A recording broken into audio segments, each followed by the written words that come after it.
మీ అందరికీ నా హృదయపూర్వక వందనాలు. జీవము కలిగిన దేవుని పిల్లారా, మీ హృదయాలు వెలిగించే మాటతో ఎక్కువనే మెతుకొచ్చున్నాను కనుక నేను ప్రభు మాటలు ఈ దినం ధ్యానం చేసుకుందాం.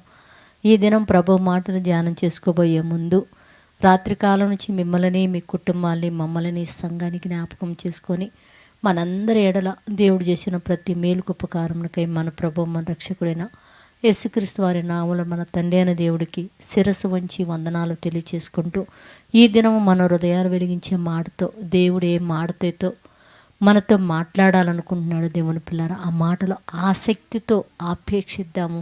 ఆసక్తితో మన హృదయంలోకి తీసుకుందాం. దేవుని పిల్లరా, మనం చూడగలిగితే యెషయా గ్రంథము 9వ అధ్యాయము 6వ వచనంలో ఒక మంచి మాట రాయబడింది. దేవుని పిల్లరా, ప్రవక్త ముందుగానే యేసుక్రీస్తు వారిని గురించి మనకి ఏం చెప్తున్నాడంటే, ఏలయనగా మనకు శిశువు పుట్టెను, మనకు కుమారుడు అనుగ్రహింపబడెను, ఆయన భుజముల మీద రాజ్యభారం ఉండెను అని రాయబడింది. దేవుని పిల్లారా, మనకి శిశువు పుట్టెను అంటే పరలోకములోనే మహానుభావుడైన యేసుక్రీస్తు వారు పుట్టాడంట.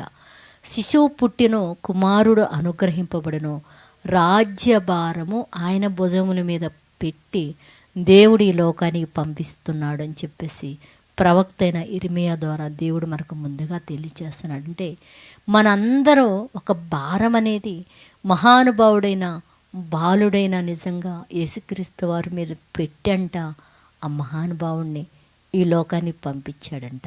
మరి మన భారమంతా ఆయన భుజాల మీద పెట్టి ఒక బాలుడైన యేసుక్రీస్తు వారి మీద పెట్టి ఆయన ఈ లోకాన్ని పంపించినప్పుడు ఆయన భారంలో బరువులు మనం కూడా పాలిభాగముగా ఉంటూ ఆయన జన్మాన్ని అంటే ఆయన ఎందుకు పుట్టాడనే దాని గురించి అనేక మందికి చెప్పేవారిగా మనము కూడా ఉండినట్లు ప్రార్థన చేద్దాం. పరిశుద్ధుడా, జీవమగలిగిన మా పరలోకపు తండ్రి, నాయనా నీ కృప కలిగిన నామానికి వందనాలు. నాయనా మాకు ప్రవక్త ద్వారా ముందే తెలియచేసావు తండ్రి. ఇదిగో కుమారుడు పుట్టెను, కుమారుడు అనుగ్రహింపబడును, రాజ్యభారం ఆయన భుజముల మీద పెట్టి దేవుడు పంపిస్తున్నాడు అని చెప్తున్నావు తండ్రి.